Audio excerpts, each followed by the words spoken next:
Welcome to the Casey Ingram Show, Meet Your Candidate series. No spin, no agenda, no endorsements, just the candidate. Before we begin, I'd like to thank the many listeners who submitted questions for this interview.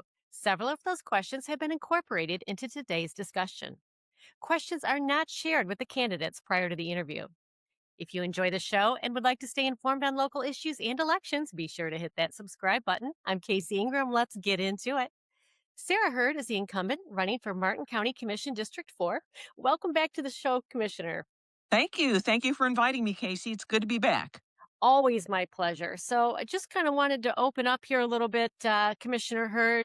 Wonderful campaign. You are going for your seventh term. And if you accomplish this, I think that'll be a record here in Martin County. So tell us a little bit about yourself and the energy in your campaign. Okay. It's a pretty clear, consistent campaign. When I first ran for office 23 years ago, 24 years ago, I had a very simple platform, and that was to clean up our rivers, keep taxes low, and stop overdevelopment. And I think that those are still issues that resonate in Martin County, and those are still my goals, and I still think that they're laudable goals. So this campaign is lively, as they all are, and look forward to the opportunity to continue to serve here. It is. And this campaign, not only in the county, but also the city of Stewart and Indiantown, they're kind of the three big races that we have here. You know, for me, I'm saying to everybody, if you can't find a candidate you like this time around, I'm not sure there will ever be one. So we've got to make sure folks get out there and vote on August 18th, because that's when these county commission races and the other ones as well will be decided. So Agreed. There are clear choices in these elections. there truly is. Now, Commissioner Hurd, you served on the Martin County Commission for nearly 24 years, as you just said. Many residents have moved here since you were first elected and may only know you as Commissioner Hurd. So can you give us just a little idea of who you were before you were county commissioner? Sure. I'm originally from Illinois. I married Jeffrey, and Jeffrey was a Navy pilot. And Jeffrey was born in Miami and raised in Boca Raton. So when Jeffrey separated from the Navy and became an airline pilot, we thought that we would return to his hometown of Boca Raton. And in 1985, we both said, "There's no way I'm living in Boca Raton," and started searching for a home. And Martin County was our clear choice, and it was a good move. And we've been trying to protect Martin's resources and residents ever since. Well, I also hear that you have a fantastic campaign song that you have on the trail. Do you think we can hear that a I little bit? I would love to, Casey. It's an original song. I have several, but I'll just play one today. So here goes.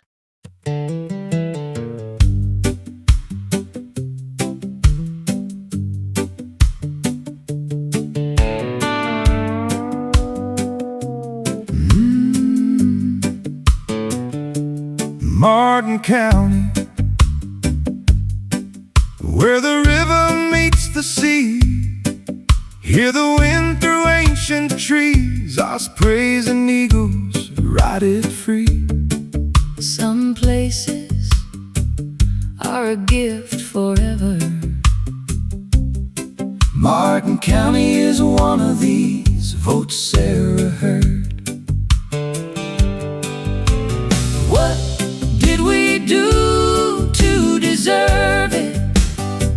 If we work together, We can preserve it. stand up for what we love. Vote Sarah, And let's be heard. every child deserves tomorrow, filled with skies forever blue. Open fields and winding rivers, the simple things that still ring true. Vote Sarah, And let's be heard.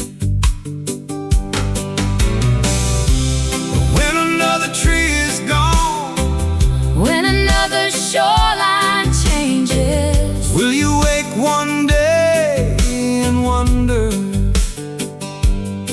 Where did all the wild places go? vote Sarah, And let's be heard. What did we do to deserve it? if we work together. We can preserve it. Stand up for what we love. Vote Sarah And be heard.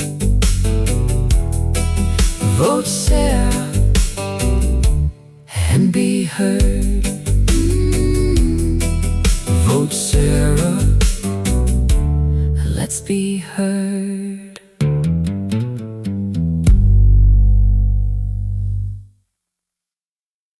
Well, Commissioner Hurd, that is an absolutely fantastic song. I don't think I've heard you have a campaign song before. We decided to try a novel approach this time. Everybody is using technology to advance their platforms, and we found some local songwriters and put together some remarkable music. It's really good. Thank you for sharing that with us. So, you tell us a little bit more about your background personally. I know you said why you ran here. Tell us what you did before you were a county commissioner, and also what led you to run back in 2002, and what accomplishment are you most proud of after nearly a quarter of a century on the commission? Yeah, I when Jeffrey was stationed in Rota, Spain, I was the director of a not-for-profit community college there. I worked in a law library. I worked for an engineering company. I worked for a public relations company. Then we moved to Stewart, and I became very concerned with the assault on the rivers. I was here back in 1998. If you were here, that was the year of the lesion fish, when we had dead and lesion fish floating to the surface of our rivers every single day, and there was overdevelopment that was occurring, and it just seemed like those things were threatening the quality of life in Martin County, threatening the very reasons why we moved here. So I decided I became an activist, and then I decided that I wanted to extend the range of my criticism to outside of my neighborhood. And I ran for county commission because of the rapid overdevelopment and the deterioration of our rivers. So, I think that was the same year Rivers Coalition was founded, wasn't It it? was. It was. And so then in 2000, the Everglades Forever Act was passed, and that set the stage for the comprehensive Everglades restoration plan components to be approved. They had to be approved by first the Army Corps and then by the Congress. And the then commission was not interested at all in that plan. There was one just for Martin County called Indian River Lagoon South Plan. That became my top priority in 2002, and thereafter it was authorized into federal law in 2007, therefore became eligible for funding. At that time, the project was estimated to bring $1 billion worth of projects to Martin County to improve our water quality. And since in the last 15 years, we have been very successful bringing those state and federal dollars here. Over $1.5 billion have been spent here in order to improve our water quality, and it's just continuing. It's reliable, it's predictable, it's robust funding, and so that's the my greatest accomplishment. So important to bring those federal funds here for that too. This is such a huge issue. So, It, it is. it's It is, and it's important to know those funds. The Army Corps is global. Their funds can go anywhere, and instead they've come to Martin County predictably in the last 15 years, and will continue to until IRL South is completed. So, looking back over the years, is there a decision you would have handled differently?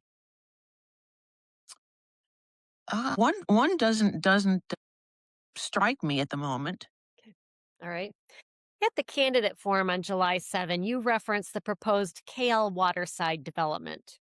For viewers who may not be familiar with the history, in 2022, Martin County approved a freestanding urban service district outside of the urban services boundary for what is now the industrial park and the future site of the recently approved County Operations Center.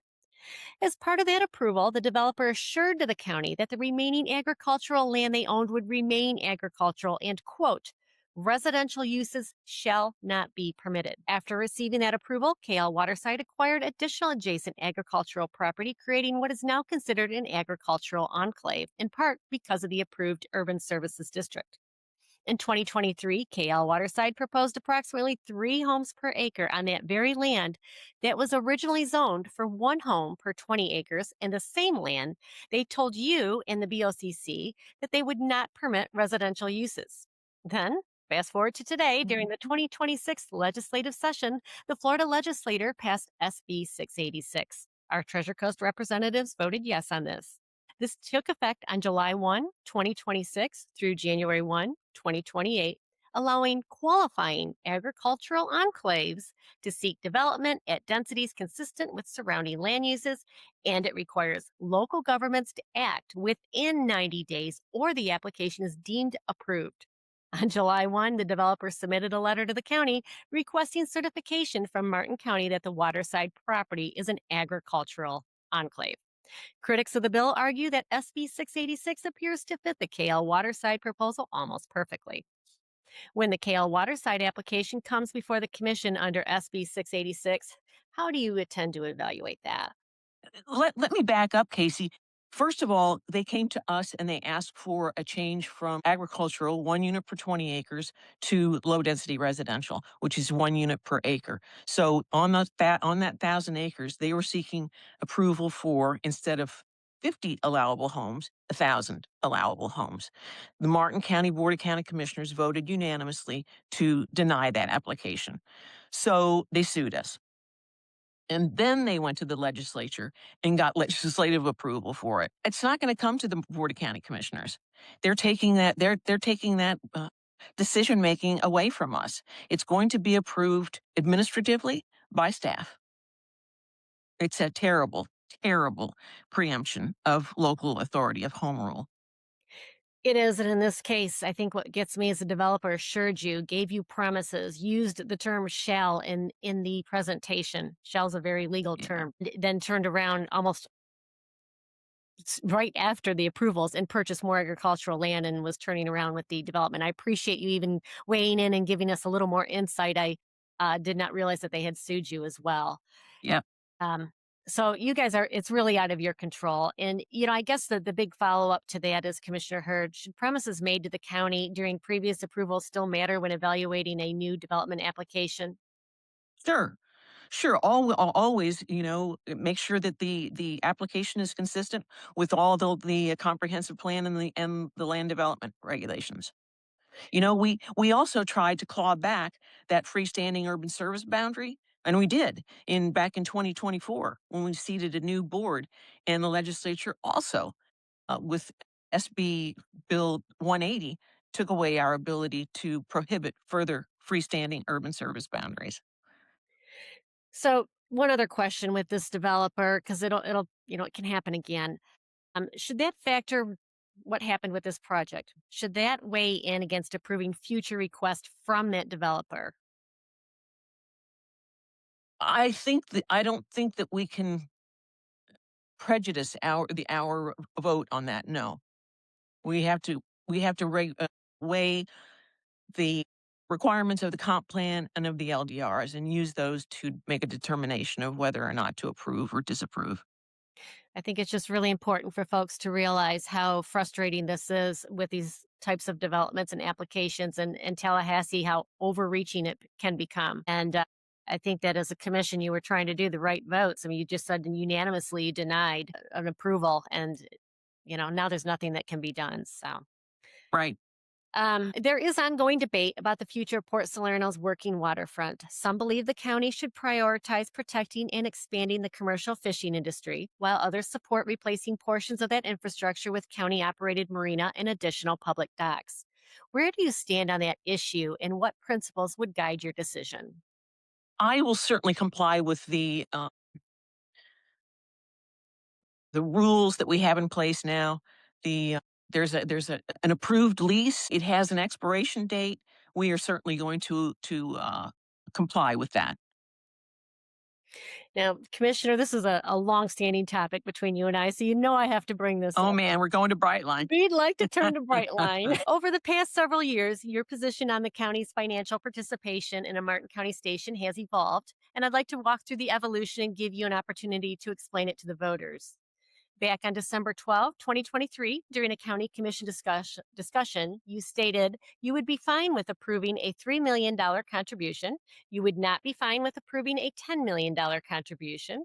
You also pushed for an escape clause or not to exceed amount in the case the county couldn't secure the expected state or federal grants. Since then, you voted to commit up to $15 million in county funds, contribute county owned land valued at nearly $3 million, and pursue about $72 million in additional grants. You also voted in late 2024 to amend the 2018 settlement agreement between Martin County, Brightline, and a citizen group. The original agreement required Brightline to pay for 50% of the cost of the station, plus other commitments like safety fencing and a pedestrian overpass. The amended agreement relieved Brightline of its financial obligation and dropped those other commitments. By then, the citizen group that negotiated the original deal had dissolved, so no citizen representative was involved. Can you explain to voters what changed?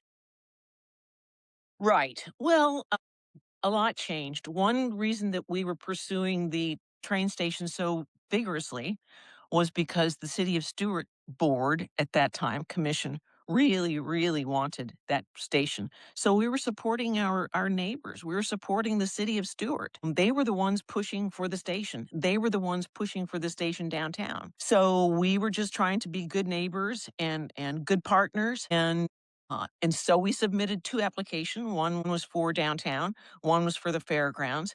Brightline selected the downtown location as the preferable location. Then the position in the city changed, and the city backed away from their agreement in total. And so then we were left with the choice of, do we go alone, or do we stop and not pursue the station?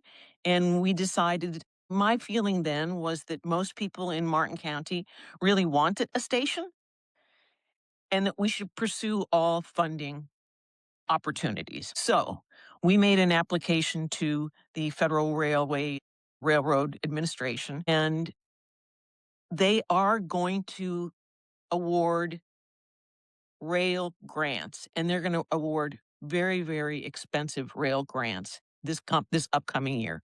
I know that they are. And what I pay a lot of federal taxes. Martin County residents pay a lot of federal taxes. Would I like to see that return, some of that money that we spend returned to Martin County? Yes, I would. I know that the money is going to be awarded. Do I want it to be awarded in California or Nevada or Oregon or Martin County? I definitely prefer that it be awarded for a good project in Martin County. And also, I know that people are critical of federal taxes being used for transportation.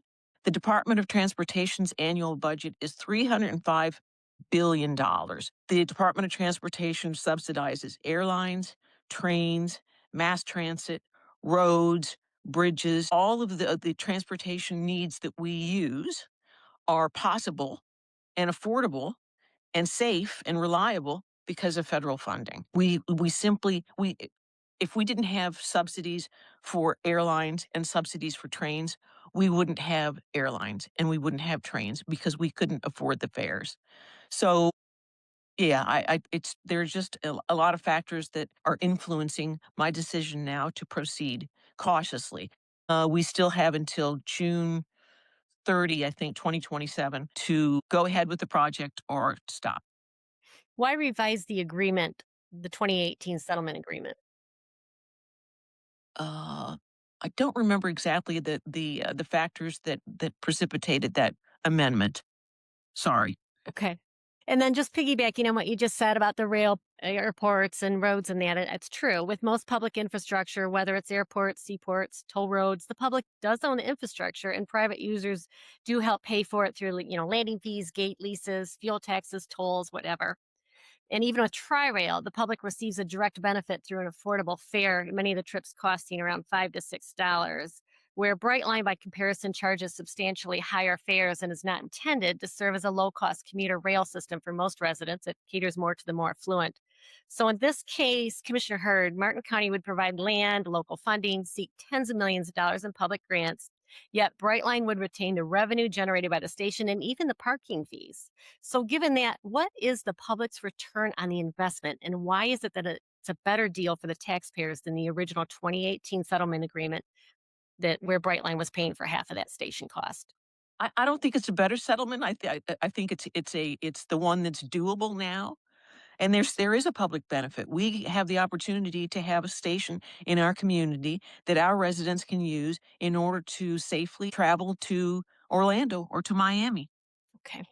And then finally, with given Brightline's reported debt, looming bankruptcy, and financial challenges, is there a point would you say the risk is simply too great? You know, it's entirely possible that they're going to declare bankruptcy. I'm well aware of that, but someone will acquire it and someone will run high-speed rail on those lines. And then with the location, Florida East Coast Railways indicated it would not permit a Brightline station located near those safe sailfish ball fields in downtown Stewart. If that location is no longer feasible, do you believe the Martin County Fairgrounds should be the preferred site, or do you support another location? That would be my alternative site, yes. Okay, so speaking of the fairgrounds, I'd like to pivot to another issue, and that is homelessness. Martin County can commit $15 million of our taxes to Brightline, but at the same time, we do not even have a permanent homeless shelter. So, how can you or how does the commission justify prioritizing public investment in transportation project and still the county lacks a permanent homeless shelter? We do need to have a permanent homeless shelter, but it's not that we're not partnering. It's not that we're not trying to solve the homeless problem. We are. We partner with state agencies, we partner with federal agencies, we partner with Habitat for Humanity. We routinely evaluate our county-owned properties to determine whether there's still a public need for those.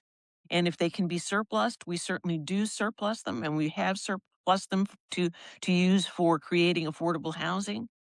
We have examined and will continue to examine land trusts.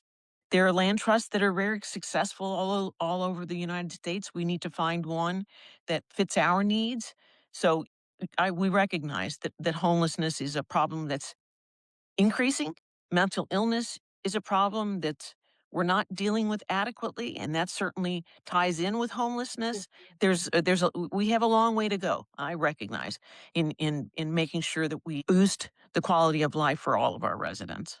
It's a tough topic. I know, almost every commission meeting you have folks coming in, talking about the Yeah. homelessness. Is there anything on the radar that, there is a shelter that is in the works, or we're all just still evaluating and working with the different nonprofits? Or, is there a concrete plan that there might be a shelter in place someday? It really changed when the laws changed in the state of Florida where they made it illegal to, camp out anywhere on a public land. No, we don't. We have a 10-year capital improvement plan, and there is not a homeless shelter that's in the capital improvement plan yet. Okay. Do you think that's forthcoming? I mean, does somebody need to pick up that cause, or, what's the holdup? Probably, sure. You know, the capital improvement plan is a plan. Mhm. It shows that some projects are funded, some projects are not funded. So probably the first thing that we need to do is to include it in our plan and then work to provide funding for it. Okay. Moving on, since the forum on July 7, what's one issue you wish you had more time to explain to voters during that forum? The Public Works building has received an awful lot of criticism, and I certainly understand people's um, uh, preference for doing a traditional design bid build, but in terms of big public buildings, an alternative has been found that it looks to me like it's a far superior uh, strategy, and that is the public-private partnership. We call them P3s. It creates certainty for the taxpayers. It puts all of the risk on the developer. The developer cannot initiate change orders, and change orders are the bane of public building industry, construction industry, because the developers can't, you know, constantly say, oh, the price of everything has gone up. Therefore, we're going to have to increase the amount that we are compensated. In P3s, they can't. The price is the price. Also, period of time from contract to completion is less than half. We were able to bid this project and we got 10 banks to bid the bond. And because we have such a great credit rating, we were able to, instead of bonding for 30 years, we were able to bond for 20 years, which is going to save us $20 million. It's going to be funded through our sales tax, not our conservation sales tax, but our sales Right. tax. No ad valorem taxes will be used whatsoever. And we've examined lots of both public-private partnerships and traditional design bid build projects that have been constructed in recent years. And in every case, the P3s were less expensive. And also, we are being kicked off of the airport facility. The FAA has told us for years that we are in violation of going to be in violation of our airport management plan, and 160 people work at that facility, and we need to prepare for them to exit into a new facility. And also, the facility itself is absolutely substandard. It's disgraceful. So there are a lot of reasons why this contract, this method was selected, and it's fast. We do away with risk, and it's less expensive. So it's a good way to build a public building. With that, I was one of the vocal critics. I'll be completely Uh-huh. transparent here, of course. Can P3 contracts also have bidders? We had 2 bidders. But the second one wasn't even No, allowed or discussed. we evaluated it. Here's another thing with the P3s. So the county staff, engineers, lawyers, budget experts, all put together a scope of what we need in this building, in this facility. Quite detailed, conceptual, but quite detailed. And then we had 2 applications, 2 bidders, and part of the bid includes a $25,000 donation from the developer making the bid to the county so that we can have experts evaluate it for completion, consistency, compliance, excellence. And we did. In both cases, we took the required 3 months or whatever the deadline is and evaluated both. And both of them were good bids. It's just that building tomorrow's infrastructure, 4 commissioners thought was a better bid. And I want to point out both of those were unsolicited. With the P3, you could go out for a competitive bid P3 wise. I mean, you could go out and ask for public bids. Those were both unsolicited. I think, from my standpoint, that was one of the issues is just let other people know about it. So our local contractors might have had the opportunity if they didn't know about it. And I just want to step back. You just said a $25,000 donation. My understanding was there was an application fee up to $250,000. It was a percentage that got changed to a $25,000 application fee in the rules as a maximum, as a cap. It's not necessarily a donation. It's what you need to pay if you want to submit an unsolicited bid. That's correct. That's correct. That's yeah. Okay. All right. And then, that I appreciate you going into this. The other thing that was confusing to me, because I read the agreement the county put out online, and it did say that change orders are going to be allowed up to $499,999.99 without BOCC approval. It's just the county administrator's approval, or the contractor can come back and ask the BOCC for change orders. And also timelines could be extended, for example, if permits are not, given in a timely manner or bad weather, whatever. There's quite a few outs. So on the other hand, it sounds good to have that guarantee, but there are outs in those issues. So I think that was maybe some of the other critics, I know from my standpoint. Well, the developer cannot impose a change order. So the county can ask for a change order, but it has to come from us. And I assure you that it will not. Okay. All right, so I'm going to move on and thank you for this discussion. Sure. A proposed constitutional amendment to significantly reduce or eliminate property taxes will appear on the ballot this November. You said you would vote no on that amendment. However, if the amendment passes and Martin County loses a significant portion of its property tax revenue, what areas of the budget would you reduce first? And what would you protect at all cost? So there are strings that are attached to the referendum, and if it passes, we will be significantly impaired. Our budget office has determined that in the first year we would lose $42 million. In year two, we would lose 50, no, $75 million. In year three, we would lose $170 million. And also, you cannot use ad valorem taxes for non-essential services.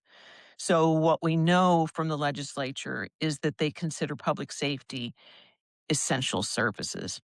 So, of every ad valorem dollar that we spend in Martin County, 65% of that goes to public safety. That's the sheriff and fire rescue. So, in year three, without funding anything else, just public safety, just those two departments, we still wouldn't have enough money to pay for those budgets. We'd be $45 million short. So that would eliminate everything.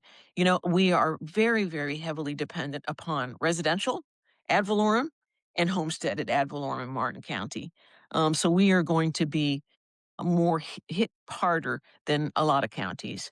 So it wouldn't be a question of how do you tighten your belt? It's you get rid of everything but public safety. Is there going to be a discussion of, people are afraid there's going to be another local sales tax of some sort of tax? Maybe it's parking fees at the beach, some sort of income that is going to have to make up for some of these losses.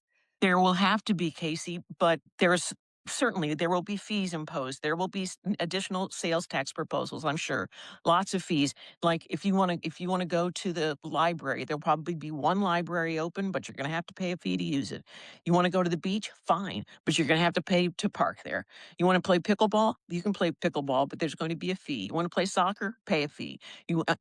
Any of the recreational programs we had in the Parks and Recreation Department, if we can continue them, then there's going to be a fee.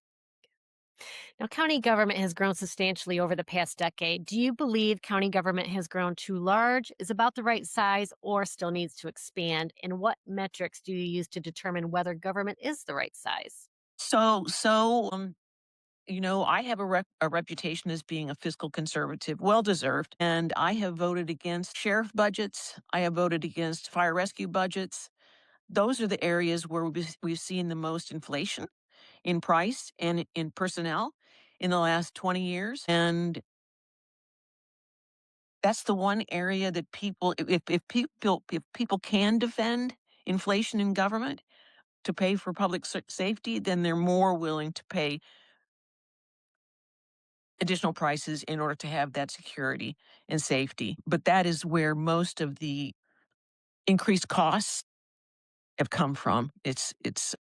We've built new facilities, we've hired people, you know, inflation has just been insane. I mean, we hear about households struggling with inflation. Well, imagine on that scale how much Martin County has been struck by those same inflation, fuel, electricity, insurance costs, all those things are a huge part of the increases. Now, Martin County continues to face pressure for both residential and commercial growth. What do you believe is the appropriate long term balance between residential development, commercial and industrial development, and preserving agricultural and conservation lands? So we evaluate all the time the land uses that we have to see whether they're appropriate. And we do commercial and industrial inventories also every year to determine if we have the right amount of undeveloped commercial and industrial based upon how that land has been used in the past. And according to our evaluations, there is enough residential. I mean, there is enough commercial, industrial, and residential for the next 15 years. The one thing that I would caution is the one thing that we need to make sure that we do not do is expand urban into our rural lands. That's a precedent from which we will never recover. Which is tough right now. We just talked about the KL, Waterside, and that wasn't Right. commercial industrial, but it did expand when Tallahassee comes in and just basically overreaches and oversteps any regulation you may have set. So it's going to be interesting to watch. It's leapfrogging that people have warned about for years to be starting to happen. So with this ballot proposal on property taxes in November, should there be a reevaluation of industrial and commercial properties so we can bring in other, real estate taxes? I don't think so. I think that we have made a determination that we have adequate commercial and industrial for our needs for the next 15 years. Okay. Now, taxpayers expect every dollar to be spent wisely. What county Mhm. department, program, or spending priority do you believe deserves the greatest scrutiny over the next 4 years and why? I'm not going to choose a department to defund, but we need to look at some of the probably, unfortunately, some of the discretionary things that we fund. I look at our insurance costs Mm. um, and things like that, and our insurance costs are just astonishing and escalating every year. And I know that that's a benefit that county employees rely upon, but it's probably something that we need to take a very close look at and determine whether or not we can still afford to be so generous with providing benefits to our employees. Can you tell voters about one county expenditure you would have voted differently on in the past year? One doesn't come to mind. This one comes to mind, but we'll see what you say. Tell me about a vote where you knew some of your supporters would disagree with you, and why do you still believe it was the right decision? Which one was that? Oh, I'll let you answer, then I'll tell you what I thought you would answer. I don't know. Brightline. Brightline. Sure, Brightline. I still stand by my vote. I think that there's no benefit for Brightline whizzing through our county with absolutely no benefits. And there is some value in having a station here. And I think that I'm convinced that Brightline some new high speed rail company is going to be whizzing through our county. And the very least that we can do is have a station here so that we can avail ourselves of that.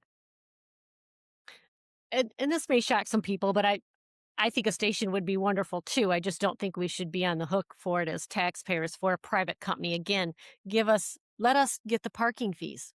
How about giving county residents, a discounted price on tickets? And $87 million, can we pare that down a little bit? Maybe have a $5 or $6 million station. So, there's a lot of discussion there, but I don't disagree with you, Casey. You know, I'm not thrilled about the deal that's on the table right now either, but it's better than no deal. okay. Now, the next section is just kind of a little lightning round. Please answer yes, no, or you can also give a brief explanation if needed. Do you support data centers? No, Do you support flock cameras? I don't know what they are. Those are the cameras that they're putting around where they can read license plates and be able to track folks as they're driving around the roads. I know that we're using them, and I know that our sheriff believes in them because we can track criminals in Martin County. Does it become too big brother at some point? Probably. Do you support holding one evening county commission meeting each month? No.